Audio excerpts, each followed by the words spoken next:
Hello friends, आज मैं आपको बताने वाली हूँ पितृदोष के बारे में। तो पितृदोष के बारे में मैं अपना कुछ नज़रिया बताऊँगी, कुछ इन्फॉर्मेशन बताऊँगी और इसका जो स्टोरी है एक छोटा सा स्टोरी बताऊँगी और लास्ट में इसका जो एस्ट्रोलॉजिकल कॉम्बिनेशन है, मीन्स क्या कॉम्बिनेशन होता है पितृदोष का, तो उसका एक थोड़ा सा बताऊंगी नॉर्मल सेंस में क्या कॉम्बिनेशन हो सकता है। तो शुरू करते हैं पितृदोष का एक नया नज़रिया। ठीक है, तो पितृदोष को एक नॉर्मल सेंस में हम लोग समझते हैं कि ये एक दोष है जो पितर की वजह से लगा हुआ है। पितर मतलब होता है एंसेस्टर्स, जो हमारे पूर्वज हैं, जो मर चुके हैं, तो उनकी वजह से लगा हुआ होता है। जैसे कि कितने लोग समझाने के लिए, जैसे कि हम लोग अगर किसी को समझा रहे हैं तो हम लोग खुद ज़्यादा लंबा चौड़ा डिटेल में ना जाके सिर्फ बहुत लोग ऐसे बोल देते हैं कि आपके पितर या एंसेस्टर्स दुखी हैं या गुस्सा कर रहे हैं या आपके पितृ लोग अनसेटिस्फाइड हैं, तो या उनके कर्म मीन्स पितृ लोग के कर्म, पितर लोग एंसेस्टर्स का कर्म की वजह से हमको दुख मिल रहा है या हमें पीड़ा मिल रही है, या आपने अपने एंसेस्टर्स के लिए कुछ किया नहीं, या तो पास्ट लाइफ में या तो इस लाइफ में। ऐसे बहुत सारे कंडीशन होते हैं जिसको लोग शॉर्टकट में लोग बोलते हैं कि पितृदोष है, यानी आपके पितृ एंसेस्टर्स गुस्सा हैं। मतलब बहुत कुछ लोग बोल देते हैं, पर हमारे पूर्वज हमसे दुखी क्यों होंगे, ये भी क्वेश्चन लोग पूछते हैं। जैसे कि लोग बोलते हैं कि जैसे माँ बाप को आप कितना भी परेशान कर लीजिए तो माँ बाप कभी भी एक तरह से दोष या श्राप या दुख बच्चों को नहीं देते हैं, ऐसा लोग क्वेश्चन उठाते हैं। तो फिर पितृ यानी हमारे पूर्वज हमें दुख क्यों दे रहे हैं, तो मतलब इसका रीज़न क्या है, ऐसा बोल के लोग बहुत सारे क्वेश्चन पूछते हैं। क्यों पीड़ा हमें मिल रहा है, हमारे पितृ क्या इतने बुरे हैं या हम इतने बुरे हैं कि हमें वो लोग दुख दे रहे हैं, पीड़ा दे रहे हैं। बहुत सारे सवाल होते हैं। तो मैं लगभग आपको लाइन बाय लाइन कुछ समझाते समझाते ही चलूँगी और आप ये खुद अपना सिचुएशन से भी मैच करिए कि क्या ये सब मैच हो रहा है आप लोगों से, या मैं अच्छा से आपको अगर समझा पा रही हूँ तो बहुत अच्छा। तो आज का टॉपिक हम शुरू करते हैं पितृदोष के बारे में। जैसे कि हम अपने दादा या पापा के द्वारा हम इस दुनिया में आए हुए होते हैं, मीन्स हम उनकी वंशज होते हैं। और दादा और पापा यानी हमारे जो पूर्वज हैं उनकी वजह से हमें बहुत कुछ मिलता है। जैसे कि उनका नाम मिलता है कि ये इस इंसान के बच्चे हैं, इस इंसान के पोते पोती हैं, इस इंसान के बेटा बेटी हैं, या उनका सरनेम मिलता है हम लोग को उनका पैसा धन दौलत मिलता है। हम लोग एक लग्जरी लाइफ अगर जी रहे हैं या छोटे से जो हम लोग का परवरिश हुआ होता है, ये सब उन लोगों का कमाया हुआ पैसा से होता है। उनका कमाया हुआ शोहरत इज्जत भी हम ही को मिलता है, और उनका कमाया हुआ अगर बदनामी है बेइज्जती है वो भी हम ही को मिलता है। मीन्स वंशज जो होते हैं उनको मिलता है। उनका खून, उनका डीएनए, मतलब सब हम लोग को ही मिलता है, वो अच्छा हो या बुरा हो, ये सब हम लोगों को जन्म से ही मिलना होता है। अब उनका अगर पाप किए हैं हमारे पूर्वज, वो उनका पुण्य, उनका दिया हुआ खाना हम खाते हैं, मीन्स हर चीज़ उनके दिए हुए संस्कार हम ग्रहण करते हैं। मतलब हमारा जन्म ही हुआ होता है हमारे मतलब पूर्व जन्मों के कर्मों के हिसाब से कि हमें सुख भोगना है या दुख, उसी अकॉर्डिंग हमारा उस फैमिली में जन्म हुआ होता है। तो अगर कुछ अच्छा हमें उनका मिल रहा है तो कुछ बुरा भी हमें मिलता है। मीन्स सुख भोग रहे हैं तो दुख भी मिलता है। तो क्योंकि हम अपने दादा या पितर के अंश होते हैं, या यूँ कहें अपने पितर या एंसेस्टर या ख़ानदान का भविष्य हम ही हैं। तो अब एक एग्ज़ाम्पल सुनिए। अगर हमारे दादा ने किसी की ज़मीन हड़प ली, धोखा किया होगा, तो वो पाप कहाँ जाएगा? वो पाप का ज़मीन अगर धन दौलत बढ़ा रहा है, मीन्स अगर वो ज़मीन पर खेती होकर अगर उसे अन्न आ रहा है, अन्न आने के बाद अगर वो बेचा जा रहा है वो धन के रूप में, फिर वो घर में आ रहा है, तो वो धन दौलत बढ़ाकर वो जब मर जाएंगे तब उस ज़मीन का या उस ज़मीन से कमाया गया अन्न या धन नेक्स्ट जनरेशन को दिया जाता है, यानी वो आ गया पापा को। फिर हमको तो वो पितर यानी दादा का किया हुआ गलती या पाप भी बोल सकते हैं, तो वो कहाँ आया? वो नेक्स्ट जनरेशन बाय जनरेशन वो बढ़ता जाता है, मतलब फॉरवर्डेड होता जाता है, तो वो पिता पर आया। पिता ने भी अगर उस धन से कुछ और बढ़ाया तो फिर वो बाद में हम लोगों को मिलता है। तो इस तरह अगर पितर यानी अगर बाई चांस जो भी आपके दादा हैं परदादा हैं ख़ानदान के, तो अगर इंसेस्टर का किया हुआ गलती या दोष या पाप वो हर एक जनरेशन तब तक भुगतेगा जब तक वो दोष या वो पाप का ज़मीन या पाप की ज़मीन से कमाया हुआ धन दौलत का दोष ख़त्म ना किया जाए। तो यहाँ मंगल के कारण पितृदोष बनेगा, यानी उस ज़मीन के कारण पितृदोष बन रहा है।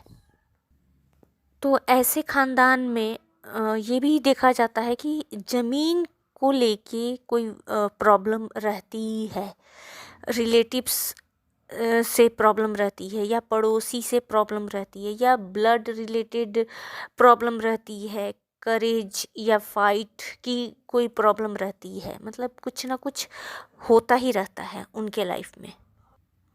अब दूसरा एग्ज़ाम्पल आपको मैं बताती हूँ कि अगर फिर ये एग्ज़ाम्पल ही है, अगर हमारे दादा ने अपनी पत्नी के साथ या बुरा सलूक किया होगा, मीन्स लाइक वो उनकी पत्नी हुई दादी, तो दादी के साथ अगर उन्होंने पैसा के लिए, धन के लिए, गहने के लिए या दहेज के लिए अगर उनको परेशान किया होगा, उनके साथ मारपीट किया होगा, बुरा वचन, दिल दुखाना, या उनको तरह तरह की पीड़ा दी होगी कि जाओ जाके दहेज लेकर आओ या जाओ जाके अपने मायके से पैसा लेकर आओ, मतलब बहुत कुछ हुआ होगा। तो उस समय क्या होता है कि उस धन को लेकर अगर दादा ने उस धन से और पैसा बनाया होगा, मीन्स पैसा लेकर व्यापार किया, व्यापार से बहुत ज़्यादा धन कमाए, तो वो धन दौलत को आपके पापा या आप भोग रहे हैं, जिसमें आपकी दादी यानी एक औरत का आंसू होता है, उसमें पीड़ा छुपा हुआ होता है।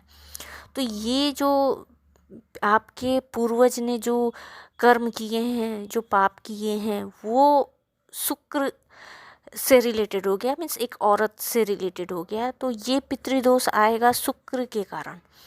वैसे ही सारे ग्रह से पितृदोष बनते हैं, 9 के 9 ग्रह से होते हैं, और मैं वो डिटेल आपको बाद में बताऊंगी। तो वो पितृदोष तब तक रहता है ख़ानदान में जब तक उसका सही उपाय ना किया जाए। तो ऐसे अगर कोई उपाय नहीं भी कर रहा है तो उन लोगों के लाइफ में क्या होगा कि उनके लाइफ में शादी रिलेटेड प्रॉब्लम कुछ ना कुछ रहेंगी। जैसे कि कोई लेडीज़ से शादी हुआ, मीन्स बेटे का शादी हुआ एक लड़की से, और वो लड़की पैसा के पीछे है बहुत, पैसा लेकर धोखा कर दी, पैसा या तलाक ली या परेशानी की, कुछ ऐसा की, और पैसा लेके वो या तो लाइफ से चली गई, ऐसा भी हुआ होता है। तो ये सब इसलिए हुआ होता है क्योंकि पितृदोष लगा हुआ है, वो भी शुक्र के कारण। तो अब पितृदोष के लिए कितने लोग एक पूजा कराकर बोलेंगे कि ये पूजा पाठ तो मैंने कर लिया लेकिन काम नहीं लगा, यह पूजा ये जो कराया तो वो काम नहीं करता, इस पर भी लोग बोलते हैं। इस पर एक स्टोरी है, तो आपके ये क्वेश्चन का जवाब उस स्टोरी में है। तो अब मैं आपको वो स्टोरी सुनाती हूँ कि राजा सगर के 100 पुत्र थे, और वो 100 पुत्रों ने क्या किया कि ऋषि कपिल को मारने की कोशिश की, मीन्स अटैक किया, जिसकी वजह से वो ऋषि तपस्या कर रहे थे और वो उनको बहुत गुस्सा आया। तो वो गुस्सा में क्या किए, वो अपनी आँख खोल दिए, और आँख खोलने के बाद क्या हुआ कि उससे आग की लपटें निकली, और 100 के 100 जो सगर राजा के पुत्र थे वो जल गए। और राजा सगर के जो पोते थे अंशुमान, वो ये सब देखा, और उन्होंने जाकर राजा को बताया कि एक ऋषि के कारण ऐसे ऐसे हो गया है, और आपके 100 पुत्रों ने एक ऋषि को गुस्सा कर दिया, और उस गुस्सा के कारण ऐसा हो गया। तो ये बात देखकर जो राजा सगर थे वो समझ गए कि ये एक ऋषि हैं। ऋषि का मतलब होता है गुरु, गुरु मतलब ऋषि मतलब जुपिटर। तो ये एक पितृदोष हो गया, क्योंकि उन 100 पुत्रों का अभी समय नहीं था मृत्यु का, लेकिन वो लोग मर गए। तो एक तरह से ये एक पितृ दोष हुआ, वो भी जुपिटर के कारण बना है, जो पूरे फैमिली में हो गया। तो राजा जो थे वो ऋषि के पास गए और जाकर उन्होंने माफ़ी मांगी, और इस पितृदोष का उपाय पूछा कि बताइए क्या करना पड़ा, किससे ये दोष, या जो भी माफ़ी मांग रहा हूँ फिर भी आप बताइए कि इसका उपाय क्या है, इस दोष से हटने का या हटाने का। तो ऋषि ने बताया कि आप तपस्या करिए, और तपस्या करके वो भी ब्रह्मा जी की तपस्या करिए, और फिर उसके बाद से पवित्र जल को आप पृथ्वी पर मंगाइए, जिससे क्या होगा कि आप लोगों का जो पाप है, ये जो पितृदोष लगा हुआ है, वो हटाया जा सके या धोया जा सके। तो उन्होंने ये भी कहा कि अगर तुम करते चलो, मीन्स जो भी हैं आपके लिनेज में वो करते चले, और अगर एक इंसान की जीवन की तपस्या कम पड़ जाए तो ये नेक्स्ट जनरेशन को आप फॉरवर्ड करते चले। तो इससे क्या होगा कि वो ये जो कार्मिक डेप्ट है, जो ये कर्म आपके 100 पुत्रों ने किया है, तो उसका निवारण जब ठीक हो जाएगा, मीन्स वहाँ तक कार्मिक डेप्ट अगर तपस्या के कारण वो ठीक हुआ, तब जाके ब्रह्मा जी वो तपस्या से खुश होकर और तब गंगा दे सकते हैं धरती पर। तो ये कार्मिक डेप्थ ख़त्म करने के लिए सबसे पहले अंशुमान ने ये शुरू किया, ये तपस्या, यानी जो राजा सगर के जो पोते थे अंशुमान, उन्होंने शुरू किया। फिर वो नेक्स्ट बाई जनरेशन ऐसे वो देते गए, और नेक्स्ट उनके बेटे ऐसे करके दिलीप ने किया। फिर लास्ट में दिलीप के बाद भागीरथ ने भी किया। तो ये तपस्या उन्होंने किया, और भागीरथ के टाइम में ब्रह्मा जी प्रकट हुए और गंगा धरती के लिए उन्होंने दिया, जिससे उनका जो 100 पुत्रों का जो कार्मिक डेप्थ था, जो पितृदोष लगा हुआ था, या 100 पुत्रों के जो पाप थे, जो गुरु के पितृदोष थे, वो ख़त्म हुआ। तो भागीरथ के मन में एक सवाल आया कि तपस्या तो बाकी मेरे जो भी एंसेस्टर थे वो भी किए हैं, लेकिन आप मेरी बारी में ही क्यों आप प्रसन्न हो गए और गंगा को दे दिए। तो फिर ब्रह्मा जी ने बाद में बताया कि ठीक है, पितृदोष तो बहुत बड़ा था, लेकिन जो तुम्हारे एंसेस्टर थे उन्होंने अपना पूरा जीवन दिया तपस्या को। ऐसे करते करते वो जो तपस्या नेक्स्ट उनके बेटे ऐसे करते चले गए, तो वो क्या हुआ कि जो कार्मिक डेट था वो धीरे धीरे ख़त्म होता गया। और बाद में जब तुमने किया तो एकदम से ठीक हो गया, तब मैंने ये गंगा तुमको धरती पर दे दिया। पर ये आप नोटिस करिएगा कि ये जो रघुवंशी हैं, जो सूर्यवंशी रामचंद्र जी के बारे में आप लोगों को पता ही होगा, तो ये उनका लीनेज है, उनका खानदान है, उनके पितर थे, पितृलोक थे। तो उनके जो राम जी जब इस फैमिली में जब पैदा लिए, तो राम जी जो पहले विष्णु अवतार में थे, तो उनको भी नारद ऋषि से श्राप मिला था। और नारद ऋषि कौन हुए? जुपिटर कर्स। यानी मैंने ऑलरेडी जुपिटर कर्स पर वीडियो बनाया हुआ है, जुपिटर फर्स्ट हाउस का जुपिटर कर्स, जो राम जी की कहानी पर ही है कि विष्णु भगवान को नारद जी के द्वारा श्राप मिला था और उसी कारण उनको परेशानी हुआ था। तो जो मैं आपको स्टार्टिंग में भी मैंने बताया था ना कि हम अपने कर्म के द्वारा उस फैमिली में आते हैं, जिस फैमिली में हम लोग को वही चीज़ भोगना होता है। तो विष्णु भगवान जब दशरथ जी के यहाँ पैदा लिए, तो ये तो राजा सगर के ही पूरे खानदान के हैं, मीन्स वंशज हैं। तो यहाँ पर राम जी को भी गुरु से ही पितृदोष लगा हुआ था। तो यहाँ पर क्या हुआ कि उन्होंने जब जन्म ले लिया, तो इनके लाइफ में भी बार बार जुपिटर रिलेटेड प्रॉब्लम्स आई हैं। अगर हम उसको ओवरकम कर ले, मीन्स हम वो ऐसा गलती दोहराएं ही ना, नहीं दोहराएं, तो फिर जुपिटर कर्स आगे बढ़ेगा नहीं। जैसे कि आपने ये सुना होगा, रघुकुल की रीत चली आए, प्राण जाए पर वचन न जाए। तो इसका मतलब ये वचन क्या हुआ, प्रॉमिस क्या हुआ, ये भी जुपिटर हो गया। तो आप ये नोटिस करिएगा कि यहाँ पर ये लोग के पूरे फैमिली में ये वचन मीन्स जुपिटर के कारण ही ये लोग का वो था। तो आप ये भी नोटिस करिएगा कि जुपिटर यहाँ पर जब दशरथ जी ने राम जी का जो राज्याभिषेक कराने का सोचा, और केकई ने 3 वचन मांगे थे, और उस 3 वचन के लिए उन्होंने राम जी को वनवास देने को बोला। तो दशरथ जी तो दे ही दिए, समझिए वनवास दे ही दिए। लेकिन दशरथ जी ने ये भी राम जी से कहा कि राम, तुमको मैंने राज अभिषेक करने का पूरा यहाँ पर बोल चुके हैं, मीन्स पूरा अयोध्या में ये चीज़ ढिंडोरा हो गया है, मीन्स हल्ला हो गया है कि तुम राजा बनोगे। लेकिन अगर मैं अब तुमको राजा नहीं बना रहा हूँ, तो तुम मुझे कैद कर लो, मीन्स बंदी बना लो, और बंदी बना के अब तुम राजा बन जाओ। ये बोल के उन्होंने राम जी को बोला।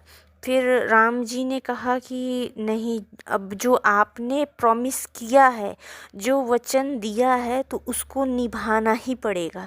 तो राम जी ने अपने पिता का वचन निभाया, क्योंकि अगर वो नहीं निभाते तो फिर यहाँ पर एक किस्म का दोष लग जाता। तो उन्होंने वनवास को चुना, और वनवास में जाकर उन्होंने बहुत ऐसे भी पूजा तप किए। पहले भी उन्होंने ऋषियों की रक्षा की थी, और वनवास के टाइम में भी बहुत सारे ऋषियों की राक्षसों से रक्षा किया। और एक तरह से ये जो गुरु रिलेटेड पितृदोष लगने नहीं दिया, मीन्स ये भी हम बोल सकते हैं। फिर राम जी के किए कर्म से उनके पितृ बहुत खुश हुए, मीन्स दशरथ जी का भी डेथ हो गया था उस समय। तो वनवास के टाइम में ही राम जी ने भी तर्पण किया, जो भी पूर्वज के लिए करना होता है, जो भी अंतिम संस्कार वाले जो भी विधि, वो सारे उन्होंने वनवास के टाइम में ही किया। तो दशरथ जी भी अब पितृ के रूप में थे, तो उनके पितृ लोग बहुत खुश हुए थे। ये था स्टोरी। अब मैं आपको पितृकर्म, पितृदोष या पितृदोष की कहानी तो बता चुकी, लेकिन अब मोस्ट इम्पॉर्टेंट ये है कि पितृदोष का पाप तो होता ही है, तो कुंडली में मिल ही जाएगा। अगर हमने भी कोई ऐसा बड़ा पाप अगर कर दिया, मीन्स जो पहले इंसेस्टर पितरी लोगों ने किया तो किया, लेकिन अगर हम अपने पर कंट्रोल ना करें और कोई जो दोष लगा हुआ है, जैसे कि जो मैंने बताया ना राम जी का स्टोरी में, वैसे ही हमारे लाइफ में वो सिचुएशन बार बार आएंगे कि हम वो गलती फिर से करें। लेकिन अगर हम वो गलती, वो पाप अगर नहीं करें, कोशिश करें कि हम ना करें वो पाप, तो वो धीरे धीरे एक तरह से ठीक होता ही जाएगा। लेकिन अगर पितरी दोष तो लगा ही लगा है, लेकिन हम अपने लाइफ में फिर वही दोष दोहरा रहे हैं, फिर वैसा ही काम कर रहे हैं, तो ये बहुत भारी हो जाएगा। और जिसकी वजह से जब तक, जहाँ तक लीनेज होगा वहाँ तक, मीन्स जहाँ तक ख़ानदान के लोग होंगे, वो सभी के वंश पर ये पाप जुड़ते चले जाएंगे। इसीलिए अपने बुरे कर्म पर कंट्रोल रखें और अच्छे कर्म ज़रूर करें। तो अब लास्ट मेरा टॉपिक है पितृदोष का ज्योतिषी विचार से कैसे देखा जाता है, मीन्स कॉम्बिनेशन क्या होते हैं। तो हमारे लीनेज या ख़ानदान को सूर्य से ही देखा जाता है। तो सूर्य देखिए, 9th हाउस देखिए या 9th लॉर्ड देखिए। तो एक ये भी होता है कि अगर सूर्य पीड़ित हो, मीन्स दूषित हो, एफ्लिक्टेड हो, तो लोग पितृदोष बोलते हैं।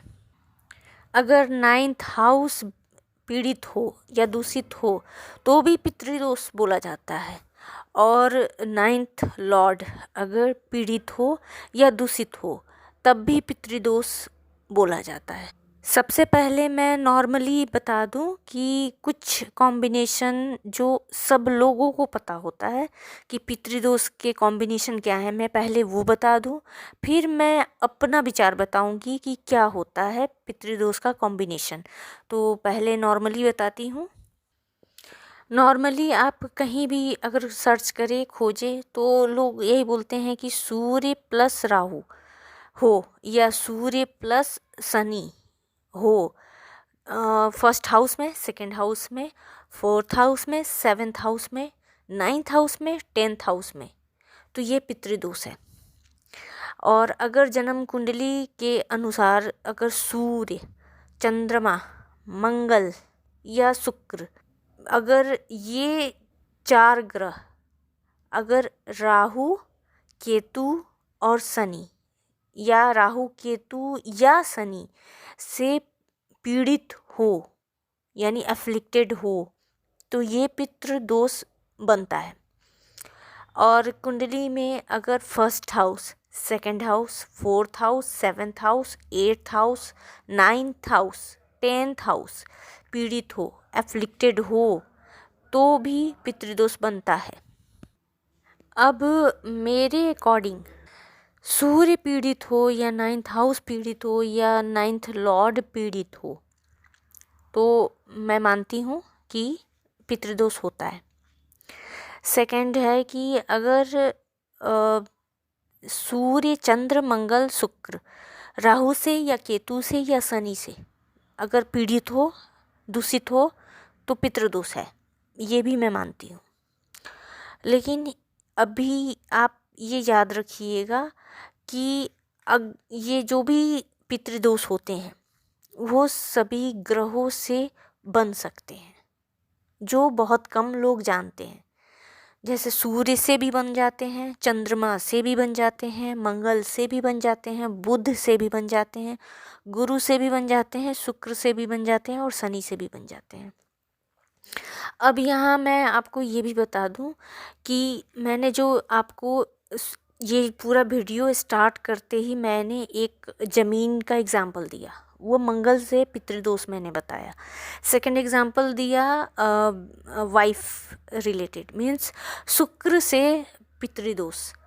थर्ड था राम जी वाला स्टोरी में, वो था जुपिटर से पितृदोष। तो आप ये नोटिस कर सकते हैं कि पितृदोष सारे ग्रहों से हो सकता है। फिर अब नेक्स्ट मैं ये बता रही हूँ कि जैसे कि एक एग्ज़ाम्पल ले लेते हैं। एरीज एसेंडेंट हो, ठीक है, और जुपिटर 9th हाउस का लॉर्ड हो गया, तो वो जुपिटर 5th हाउस में यानी लियो साइन में जाकर बैठा हो राहु के साथ, तो यहाँ पर वो पितृदोष की वजह राहु की वजह से हो गया। ऐसे ही सारे ग्रहों से पितृदोष लगते हैं, पितृदोष होते हैं, और सारे घर में होते हैं, मीन्स सारे भाव हाउस में भी होते हैं। तो अब नक्षत्र से पितृदोष कैसे निकाले ये भी मैं बता दूं कि सूर्य और केतु अगर मूला नक्षत्र में है तो ये एकदम सीरियस पितृदोष देता है। जैसे कि ये सीरियस पितृदोष इसलिए हुआ कि ये पिता को डैमेज पहुंचाता है। पितृदोष D1 लगन चार्ट से भी देखा जाता है और D9 नौमांस से भी देखा जाता है। तो ये D1 और D9 और पूरे जो ग्रह हैं उन पर मैं अलग अलग वीडियो कभी और बनाऊंगी, पर नॉर्मली ये पितृदोष का कॉन्सेप्ट क्लियर हो गया। मैंने कुछ कॉम्बिनेशन भी बता दिए, नक्षत्र भी बता दिए, एग्ज़ाम्पल भी बता दिया, स्टोरी भी बता दिया और अपना नज़रिया भी बता दिया। आई होप आपको ये वीडियो पसंद आई होगी।